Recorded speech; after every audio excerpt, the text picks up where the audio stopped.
चलिए जानते हैं खुश कैसे रहा जाए। खुश रहने के 11 उपाय। आइए हम जानते हैं खुश रहने के ये 11 उपाय कौन से हैं। खुश कैसे रहें? क्या है खुश रहने का राज?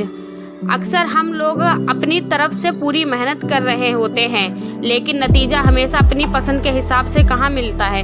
कभी पैसा कम मिलता रहता है तो कभी पैसे के चक्कर में अपनी पसंद का काम छोड़कर कुछ ऐसा करना पड़ता है जो जरा काम पसंद ना हो।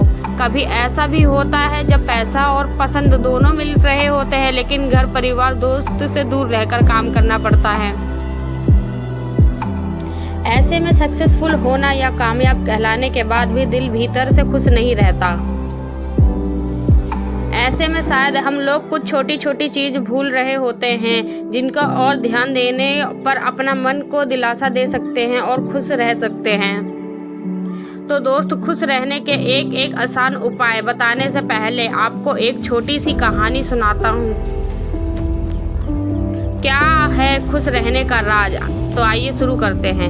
एक समय की बात है, गांव में एक ऋषि रहते थे। लोग उनके पास अपनी अपनी समस्या लेकर आते थे और ऋषि चुटकी बजाकर पल भर में उनकी समस्या को समाधान कर देते थे। ऐसे एक दिन ही एक व्यक्ति ऋषि के पास आया और ऋषि से पूछा कि हे गुरु, मैं यह जानना चाहता हूँ कि हमेशा खुश रहने का राज क्या है। ऋषि ने उसे कहा कि आओ मेरे साथ जंगल में चलो, तुम्हें खुश रहने का राज बताता हूँ। ऐसा कहकर ऋषि और वह व्यक्ति जंगल की तरफ चलने लगे। रास्ते में ऋषि ने एक पत्थर उठाया, उस व्यक्ति से बोला, लो इसे पकड़ लो। और उस व्यक्ति ने ये पत्थर उठाया और वह ऋषि के साथ जंगल की तरफ चलने लगा। कुछ समय के बाद उस व्यक्ति के हाथ में दर्द होने लगा, लेकिन वह चुप रहा और चलता रहा। लेकिन जब चलते चलते कुछ देर बाद उस व्यक्ति से पत्थर का भार नहीं सहा गया और उसके हाथों में बहुत तेज दर्द होने लगा। तो उसने ऋषि से कहा कि उसे दर्द हो रहा है। तो ऋषि ने कहा कि कोई बात नहीं, इस पत्थर को नीचे रख दो।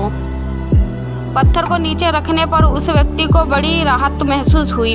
अपने आप को हल्का महसूस करके बहुत खुश हुआ। तब ऋषि ने कहा, यही है खुश रहने का राज। व्यक्ति ने कहा, गुरुदेव मैं समझा नहीं।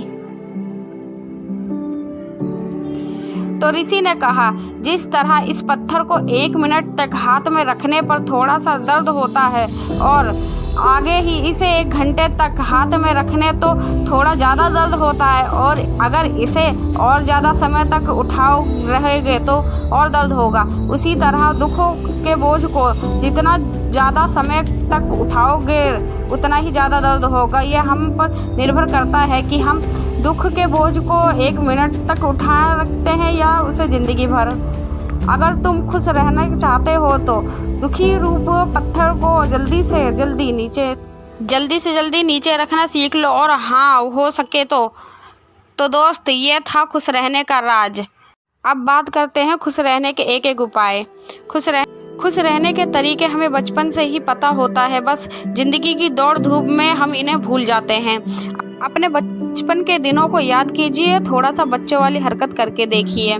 पहला उपाय, मुस्कुराइए ज़्यादा और शिकायतें हर समय। तुमसे और शिकायत करने वाले व्यक्ति को कौन पसंद करता है? बच्चों से कुछ सीखिए।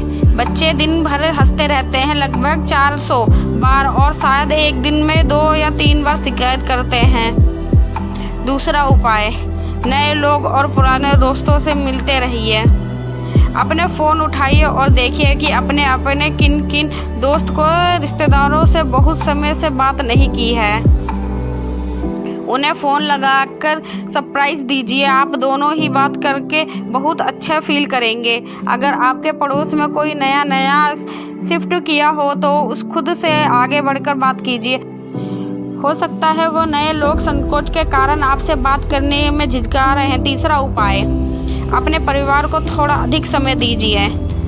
पुराने दिनों में अपना स्कूल से घर लौटते ही सबको पूरे दिन की किस्से सुनाने लगते थे कि आज स्कूल में ये हुआ वो हुआ। उसी तरह शाम की चाय के दौरान या डिनर के समय उससे बात कीजिए। उससे पूछिए कि उनका दिन कैसा बीता। चौथा उपाय, जरूरत पड़ने पर दूसरों की संभवतः मदद कीजिए। किसी को कोई मामूली चीज जैसे पेंसिल, पेन या रबड़ नहीं मिल रही हो तो अपनी देने से कोई नुकसान नहीं। बहुत संभव है कि वह आपसे छोटी सी मदद को भी याद रखेगा। वह पेपर वर्क या कंप्यूटर में कहीं अटक रहे हो तो उन्हें जरूरत सुझाव दीजिए। यदि आर्थिक रूप से मदद करने का मामला हो तो उतनी ही रकम दे जितना का घाटा आपको ना हो। हालांकि यह जरूरत नहीं है कि सामने वाला आपका उधार ना चुका सके। 5वां उपाय, आशावादी बनिए, सब अच्छा ही होगा ये मान लीजिए। मम्मी की डांट पर बच्चे शाम को घर लौटने पर पापा से शिकायत करते हैं। यह मत सोचिए कि जिसे बीच को बुरा होना है वह बुरा होकर रहेगा। हमेशा सब कुछ खत्म हो जाने पर भी उम्मीद नहीं खत्म होगी। सब लोग बुरे हैं और दुनिया बद से बेहतर होती जा रही है। ऐसा सोचने रहने से आपको कोई अच्छी चीज दिखाई नहीं देगी। 6वां उपाय, छुट्टी लीजिए और कहीं घूमने निकल जाइए। हर शहर के पास 50-100 किलोमीटर के दायरे में ऐसा कुछ होता है देखने के लिए जिससे हम अनजान रहते हैं। कभी कभी बच्चों को गर्मियों की छुट्टी या पिकनिक जैसे वक्त बताइए जब किसी काम को करने की कोई फिक्र ना हो। तो उपाय, माफ करना सीखिए। किसने आपके साथ किस दिन क्या किया है ये सब याद रखकर आप उसका क्या उखाड़ लेंगे। हर क्लास में वह बच्चा और हर ऑफिस में वह व्यक्ति लोगों को पसंद ही होता है जो बात अपने दिल में नहीं रखता, दूसरों की बातों को नज़रअंदाज करके हिलता मिलता रहता है। यदि आप ऐसा कर पाते हैं तो आपके करीबी लोग पर आपका सकारात्मक प्रभाव पड़ता है और वह भी आपके इस गुण को अपना लेते हैं। 8वां उपाय, नए लक्ष्य बनाइए, नई चीज़ें सीखिए। हर रोज एक नया लक्ष्य जिए, हाँ बच्चे जैसे। यदि लेखक बनना चाहते हो तो एक नोटबुक साथ रखने उसमें अपने विचार नोट करने लगें। यदि फोटोग्राफी करते हो तो एक बढ़िया कैमरा खरीदो तो तय कर लो कि हर रोज एक से एक फ़ोटो ज़रूर खींचेंगे। आपको जो करना पसंद हो आप वो चीज़ें सीखना चाहिए। उसके लिए अपना पर्सनल प्रोजेक्ट बनाइए और अपनी प्रगति को, इससे आप एक तरह प्रोजेक्ट प्रवेश में रहेंगे और आलस भी नहीं करेंगे। इसे प्रोजेक्ट 365 है। कुछ शारीरिक व्यायाम। 9वां उपाय, no pain no gain. Fitness का भूत सवार होने पर लोग एक ही दिन में कई मील दौड़ते जैसे अत्यवहान काम करेंगे जल्दी ही।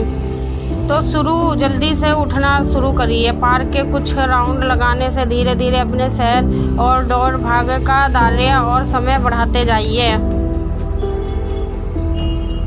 ये गतिविधि आपको स्वस्थ भी रखेगी और नींद भी अच्छी आएगी। यदि कोई शारीरिक तकलीफ या बीमारी आपका व्यायाम ना करने दे, जी हाँ, यदि कोई शारीरिक तकलीफ या बीमारी आपको व्यायाम ना करने दे तो एक ही स्थान पर कीजिए सके योगाभ्यास का ध्यान करें। 10वां उपाय, कोई जानवर पाल लीजिए। वैसे कुत्ता पालना सबसे बेहतर होता है क्योंकि लोग उनसे लगाव का अनुभव, वह मालिक को चलकांदी खूब लगाते हैं और बच्चों को पालतू लोगों से लगाव है, आपने देखा ही है। आजकल शहर में लोग अकेले होते जा रहे हैं, कोई पेट रखने से लोग इमोशनल। 11वां उपाय, काम से कभी फुर्सत लीजिए। ऑफिस से लौटते ही लैपटॉप या फ़ोन में